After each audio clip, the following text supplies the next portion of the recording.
Hi, I noticed a lot of students were really struggling with this activity, graph equivalent fractions on number lines. So I just wanted to talk you through it and hopefully just clarify how to do this problem so that you have an easier time with it. So first of all, I want to talk about fractions and equivalent fractions.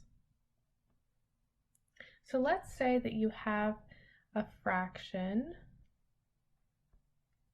Let's see here.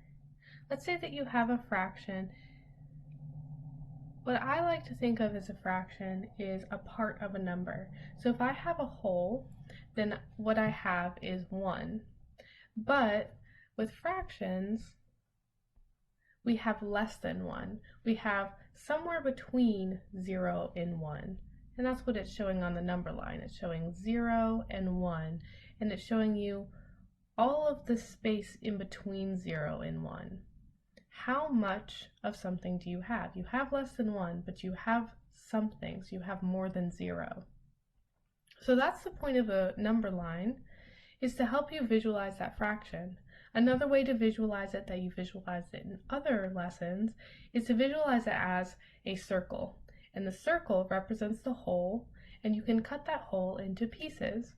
And so, for example, let's say I have the fraction 6/8. If this circle represents, let's say, a pizza, most pizzas are cut into 8s, right? Normally there's 8 slices of pizza per one whole pizza. So if I have 6/8, I basically have 8 pieces in total that the pizza is sliced into. But, so that's that denominator is 8 pieces, 8 size pieces. The numerator is going to be how many of those pieces I actually have. So let's say 2 people ate a slice of pizza, and all that I have left of this pizza is 1, 2, 3, 4, 5, 6. 6 pieces. So 6/8 is telling me that I have less than a whole pizza. 2 of those pieces are missing, and so what I have left are 6 out of the 8 pieces. Equivalent fractions are ways to write fractions that show the same amount of the whole with using different size pieces. So let's say, for example, that the pizza was not cut into 8 pieces, but was cut into 4 pieces. So now you have 4 pieces, and that's that bottom number, is how many pieces you have total.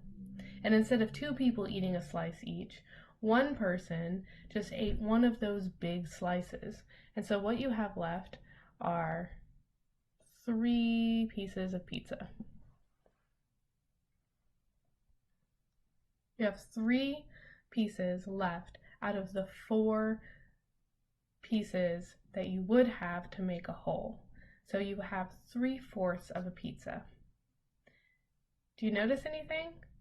How about that this and this seem to be the same amount of pizza, but they're different numbers?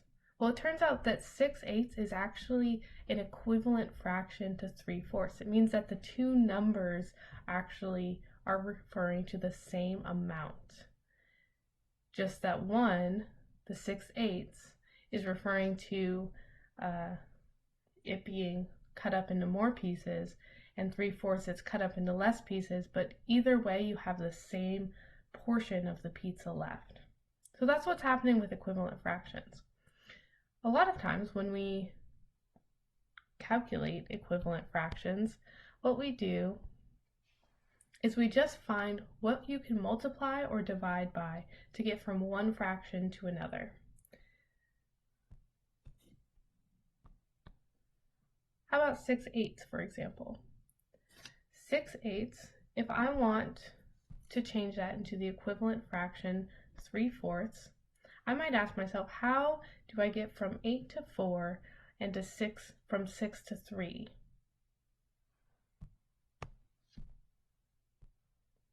Well, 8 divided by 2 is equal to 4, and 6 divided by 2 is equal to 3. And it's the fact that I'm dividing them by the same number that lets me know that this really works.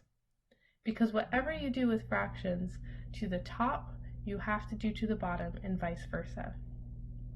So if I wanted to find more fractions equivalent to 3/4, I could, for example, say what's 4 times, just picking a number, 4. 4 times 4 is 16. What's 3 times 4? As long as I use the same number, it's 12. 12/16 is actually equal to 3/4.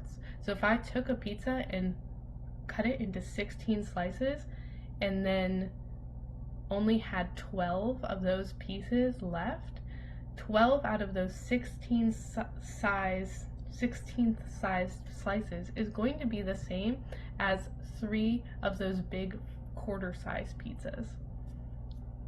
Those are equivalent fractions.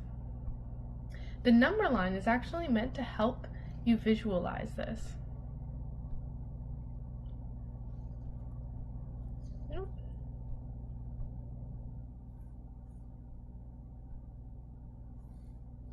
Okay, so I have a number line, and I have 0 at this end, and I have 1 at this end, and I know that all of the pieces between 0 and 1 are in between these two marks.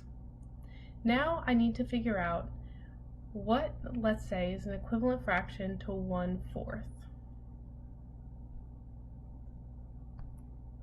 Well, how many parts is this number line broken into? Let's say that you see that it's broken into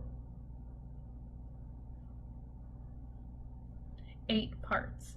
So my drawing isn't exactly even, but let's say that these are 8 equal parts. And I see that this says 1/8, 2/8, 3/8, 4/8, excuse my handwriting, 5/8, etc.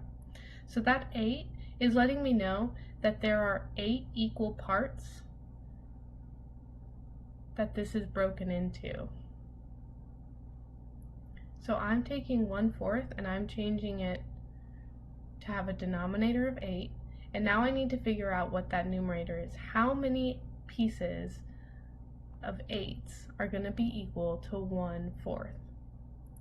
Well, let's take a look at that number 1/4.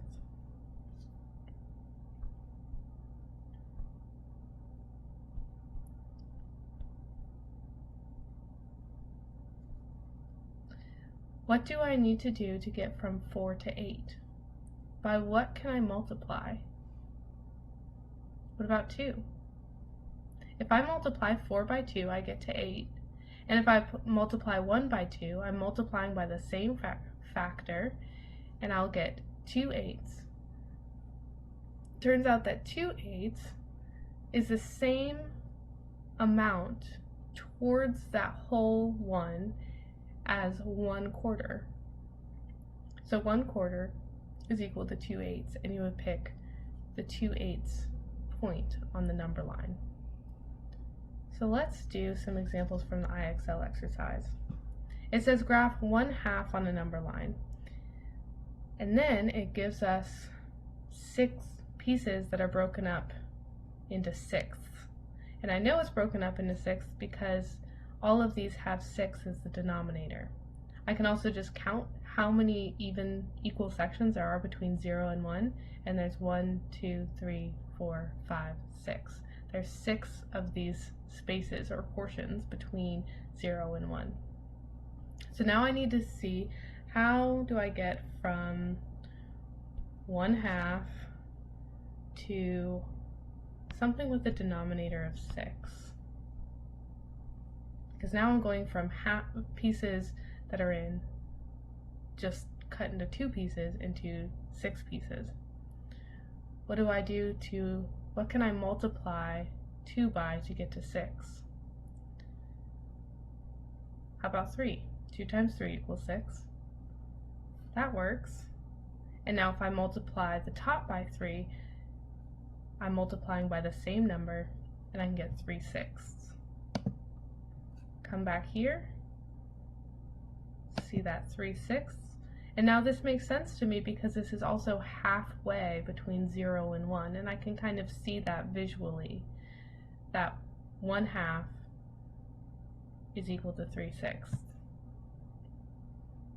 All right, let's do this one. 1/6 on the number line.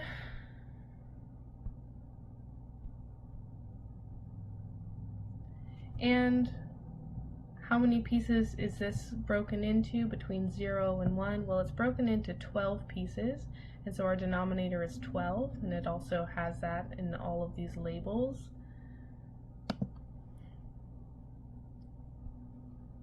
And now let's say, for example, you don't know how to get from 6 to 12. You're like, I don't know what number to multiply by. I feel so lost.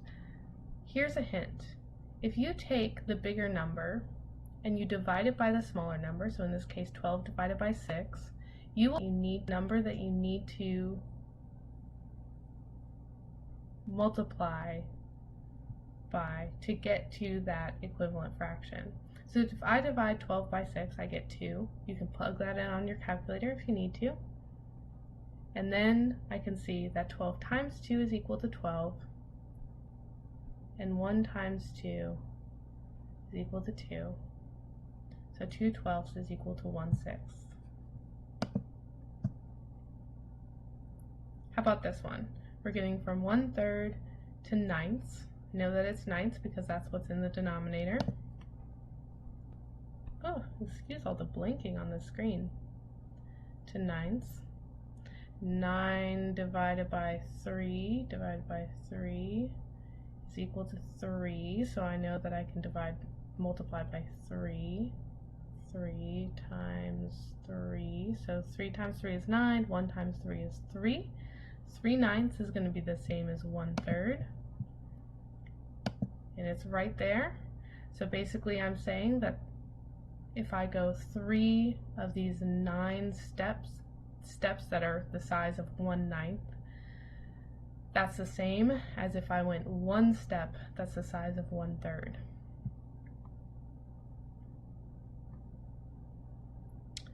All right, so keep on going and just pay attention to questions like this where they have less labels. This actually isn't any harder. They're giving you, for example, the 12ths here. They're trying to kind of trick you a little bit because this here is 11/12. Well, where is the 1 on this number line? Remember, we've been counting the steps between 0 and 1. Well, 12/12 would be all of them, right? So 12/12 is equal to 1, and so 1 would be right here. So if I'm looking for the 12th, and I can just go ahead and I'm just going to go ahead and do this one. I'm looking for, what was it, 1/3? 1/3, 1/4, 1/4, and I'm going to 12ths. 12 divided by 4 is 3, so I know that 3 times 4 is 12. And I'm going to multiply that by the numerator as well. And 1 times 3 is 3, so 3/12 is how many 12ths that I need. This is 11/12, so that tells me that each of these steps is equal to 1/12, so I'm just going to count to 3. 1, 2, 3. That's going to be 3/12, and that's it. Same thing here. They're letting you know that 12ths is in the denominator, that these are in units of 12, even though they're not giving you that 1 mark. So you don't need to be intimidated, just go ahead and do the problem. 1/6, what times 6 is 12? It's 2. Multiply the 1 by 2, you get 2/12. That's going to be 1, 2, the second one, and submit. All right, keep up the good work.